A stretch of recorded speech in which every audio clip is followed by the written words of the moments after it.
Laissez-moi vous donner, amis, un avis important pour l'oraison. C'est que l'âme qui la veut bien faire doit, à moins qu'elle ne soit extraordinairement attirée et élevée à Dieu par Dieu lui-même, se bien préparer. Selon le dire du sage, avant l'oraison, prépare ton cœur, prépare ton âme, pense où tu vas, d'où tu viens, qui tu es et à qui tu dois parler. Tant d'oraisons mal faites ne proviennent que du défaut de préparation. Et cette préparation est double, l'une éloignée et l'autre voisine. L'éloignée n'est autre que la paix de la conscience, la garde des sens. La voisine est une vue ordinaire de Dieu, une conversation familière avec sa divine majesté en son intérieur. Quoi qu'il en soit, demandons à l'Esprit Saint d'avoir l'âme affranchie de toutes affections et passions déréglées. Enfin, laissons-nous dépouiller de tout ce qui peut troubler l'esprit et la conscience, de tout ce qui peut nous empêcher de nous tenir disponibles dans le recueillement et la liberté intérieure. La première disposition à l'oraison, c'est la pureté et la simplicité d'intention par laquelle nous rapportons tout à la seule volonté de Dieu et donc à sa seule gloire.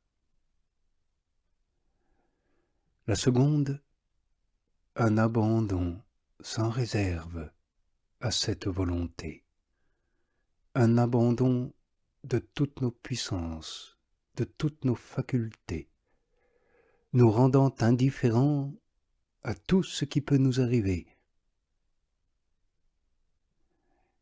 La troisième disposition, un réel et véritable renoncement à nos vues et volontés propres, ne nous appliquant qu'à ce que Dieu nous applique. Allant à l'oraison, il faut rappeler toutes les puissances de son âme en son intérieur, se disant à soi-même « Mon âme, tu vas paraître devant Dieu et traiter avec lui. Fais donc trêve à toute autre chose. » Oui, croyez-moi, amis, apportez à l'oraison la plus grande tranquillité de cœur que vous pourrez. Demandez-en la grâce et renfermez-vous dans ce petit ciel intérieur sans vous laisser distraire par les objets des sens, et croyez assurément que vous ne manquerez point de boire de l'eau de cette sainte citerne qu'est le divin cœur de Jésus. Et il faut s'occuper selon son attrait, ou par la considération et la simple vue de ce cœur, selon qu'il vous conduira.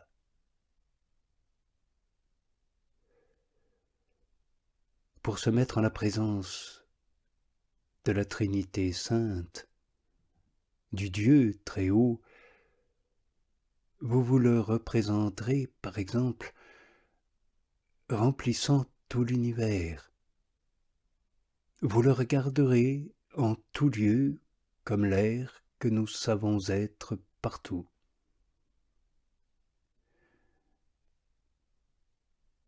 Quelquefois, on peut regarder Dieu autour de nous, nous environnant de toutes parts, où nous pouvons nous considérer en lui, ainsi que le poisson dans la mer ou les oiseaux environnés de l'air. Nous pouvons aussi nous retirer en nous-mêmes, dans le secret de notre intérieur, dans notre petite resserre, et là, d'un œil ferme et tranquille, observer comment l'essence divine est en toute notre âme et remplit tout notre intérieur. Nous pouvons voir comment le Père s'y contemple et comment le Père et le Fils produisent le Saint-Esprit. On peut aussi considérer Jésus en personne au Saint-Sacrement de l'autel. Et pour l'y honorer, il suffit de savoir ce que la foi nous apprend, que c'est Dieu humanisé, et que cette même humanité est assise à la droite du Père éternel. Ensuite, nous pouvons nous humilier et nous confesser indignes de parler à ce Dieu, disant avec Abraham, « Je parlerai à mon Seigneur, moi qui ne suis que poudre et cendre. » Enfin, nous pouvons nous laisser regarder Jésus tel qu'il a voulu paraître en sa vie terrestre, en son évangile, ce qu'il a dit, ce qu'il a fait, où et quand il a parlé, où et quand il a agi, et considérer son extrême bonté et sollicitude à notre égard. En bref, l'oraison, pour être bonne et féconde, doit être faite avec attention et révérence.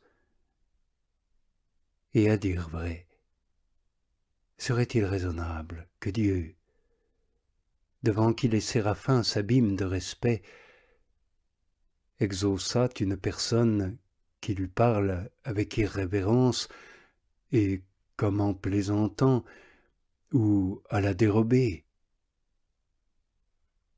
Ainsi, l'heure étant venue d'entrer en oraison, que notre esprit, qui attendait cet heureux moment avec une sainte impatience, se laisse incontinent lever à ce signal pour recevoir l'honneur que le Seigneur lui veut faire de sa présence.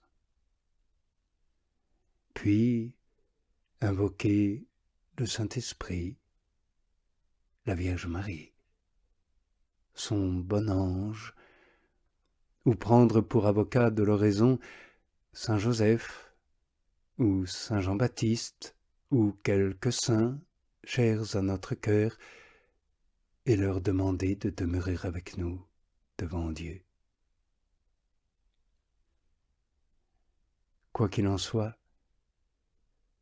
la disposition la plus convenable à l'oraison, c'est d'y aller avec un cœur dépouillé. Et que l'âme, selon toutes ses puissances et ressorts intérieurs, comparaisse à nu devant Dieu et se soumette à ses desseins, le faisant parfois par un acte formel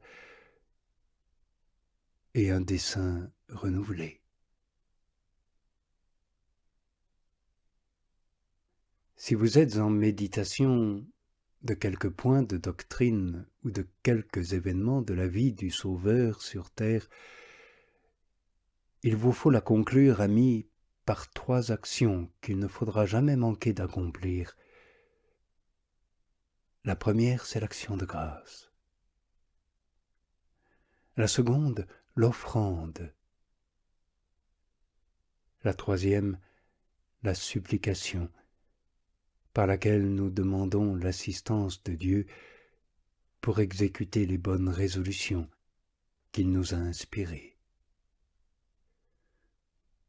Ainsi cueillerons-nous un petit bouquet de dévotion des principales affections que le Seigneur nous a données pendant l'oraison, afin de le respirer tout au long de la journée. En revanche, si en votre méditation, votre âme sent quelque touche de Dieu, sans activité de votre part, touche par lesquelles Sa Majesté montre qu'il se veut communiquer à elle, il faut alors cesser toute opération, s'arrêter tout court pour donner lieu à sa venue, et ne la point empêcher par des actions ou réflexions ou considérations faites à contretemps, mais se disposer à la recevoir avec le silence intérieur et un profond respect. Et parfois, sentant ces approches, l'âme pourra dire « Parle, Seigneur ». Mon âme écoute. Puis laisser s'élargir son cœur avec tranquillité et se laisser faire par l'infusion de la grâce qu'il faudra faire valoir d'après le mouvement reçu du Seigneur.